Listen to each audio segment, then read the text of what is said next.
আসসালামু আলাইকুম। আমি হাজেরা।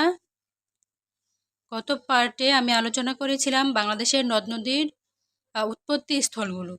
আর আজ আলোচনা করব বাংলাদেশের নদ-নদীগুলোর মিলিত স্থল। এই যে এখানে ব্রহ্মপুত্র নদ তিব্বতের কৈলাস শৃঙ্গের মানস সরোবর থেকে উৎপত্তি লাভ করে কুড়িগ্রাম জেলা দিয়ে বাংলাদেশে প্রবাহিত হয়, বাংলাদেশে প্রবেশ করে। প্রবেশের পর এই দিক দিয়ে ব্রহ্মপুত্র নদ এই দিক দিয়ে প্রবাহিত হতে থাকে। এদিক দিয়ে তিস্তা নদী, যে সিকিমের পার্বত্য পাহাড়ের অঞ্চল থেকে উৎপত্তি লাভ করে বাংলাদেশের নীলফামারী জেলা দিয়ে বাংলাদেশে প্রবেশ করে। প্রবেশের পর তিস্তা নদী এই দিক দিয়ে প্রবাহিত হয়। এদিকে ব্রহ্মপুত্র নদ এবং এদিকে তিস্তা নদী এখানে এসে মিলিত হয়। মিলিত এই স্থানটির নাম হচ্ছে চিলমারী, যে স্থানটি কুড়িগ্রাম জেলায় অবস্থিত। অর্থাৎ ব্রহ্মপুত্র নদ এবং তিস্তা নদীর পরস্পর যে মিলিত হয়, এই মিলিত স্থানটি কুড়িগ্রাম জেলার চিলমারী নামক স্থান। এই ব্রহ্মপুত্র নদ এবং তিস্তা নদী প্রবাহিত হয়ে তাদের মিলিত স্রোত দ্বারা এদিক দিয়ে ব্রহ্মপুত্র নামেই প্রবাহিত হতে থাকে। নতুন কোনো নাম ধারণ করে নাই, ব্রহ্মপুত্র নাম নিয়ে এদিক দিয়ে প্রবাহিত হয়। তিস্তা নদী এবং ব্রহ্মপুত্র নদের এই মিলিত স্রোতধারা এদিক দিয়ে প্রথম এইটুকু পর্যন্ত প্রবাহিত হওয়ার পর দক্ষিণ পূর্ব দিকে বাঁক নিয়ে ময়মনসিংহ জেলার উপর দিয়ে প্রবাহিত হয়। 1787 সালে একটা ভূমিকম্পের সৃষ্টি হয়। ওই ভূমিকম্পের কারণে ব্রহ্মপুত্রের তলদেশ উপরে উত্থিত হয়, যার ফলে ব্রহ্মপুত্র নদের গতিপথ একটু পরিবর্তিত হয়। ব্রহ্মপুত্রের নদের দিক পরিবর্তিত হয় এবং এখান থেকে একটি শাখা নদী বের হয়। নতুন এই শাখা নদীর নাম হচ্ছে যমুনা।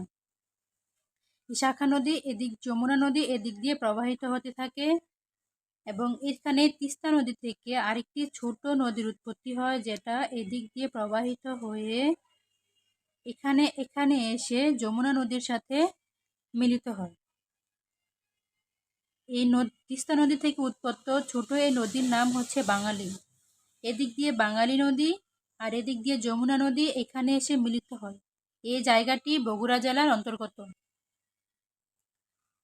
অর্থাৎ বাঙালি নদী এবং যমুনা নদী বগুড়া জেলায় এসে মিলিত হয়। বাঙালি এবং যমুনা নদীর মিলিত এই স্রোতধারা এদিক দিয়ে যমুনা নাম নিয়েই প্রবাহিত হতে থাকে। এখানে পদ্মা নদী, যার উৎপত্তি হয়েছিল হিমালয়ের গঙ্গোত্রী হিমবাহ থেকে, উৎপত্তি লাভ করে গঙ্গা নামে প্রবাহিত হয়ে চাঁপাইনবাবগঞ্জ জেলার ভিতর দিয়ে বাংলাদেশে প্রবেশ করে পদ্মা নাম ধারণ করে। পদ্মা নদী এদিক দিয়ে প্রবাহিত হতে থাকে। এদিক দিয়ে প্রবাহিত হয়ে এখানে আসে। যমুনা নদী এদিকে প্রবাহিত হয় এবং এদিক দিয়ে পদ্মা নদী প্রবাহিত হয়ে এই জায়গাটায় এসে পদ্মা নদী এবং যমুনা নদী মিলিত হয়। তাদের মিলিত স্থানটি হচ্ছে গোয়ালন্দ। রাজবাড়ী জেলার গোয়ালন্দ নামক স্থানে এসে পদ্মা নদী এবং যমুনা নদী মিলিত হয়। আর এখানে সিলেট জেলার মধ্য দিয়ে সুরমা এবং কুশিয়ারা নদী লুসাই পাহাড় থেকে উৎপত্তি লাভ করে বাংলাদেশে প্রবেশ করে।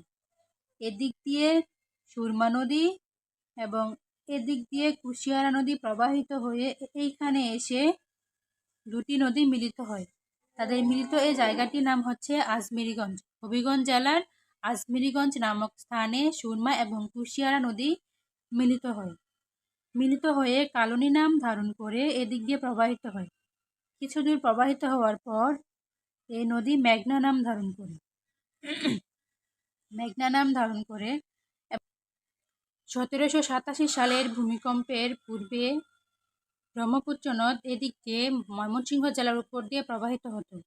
ভূমিকম্পের পরে এদিক দিয়ে যমুনা নামে শাখা নদী বের হয় এবং ব্রহ্মপুত্র নদের এদিকে স্রোতধারা কমে যায়।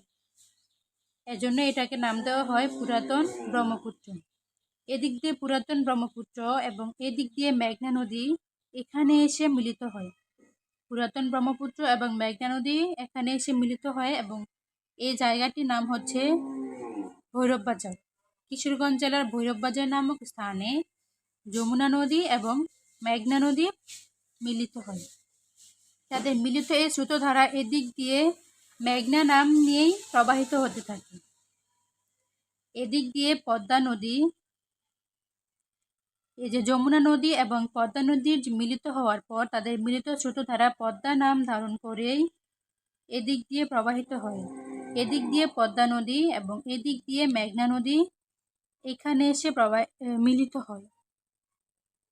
এই জায়গাটির নাম হচ্ছে চাঁদপুর। অর্থাৎ চাঁদপুরে পদ্মা নদী এবং মেঘনা নদী মিলিত হয় এবং তাদের এই স্রোতধারা এদিক দিয়ে প্রবাহিত হয়ে মেঘনা নাম নিয়েই এদিক দিয়ে প্রবাহিত হয় এবং আরেকটু দক্ষিণে প্রবাহিত হয়ে বঙ্গোপসাগরের সাথে পতিত হয়।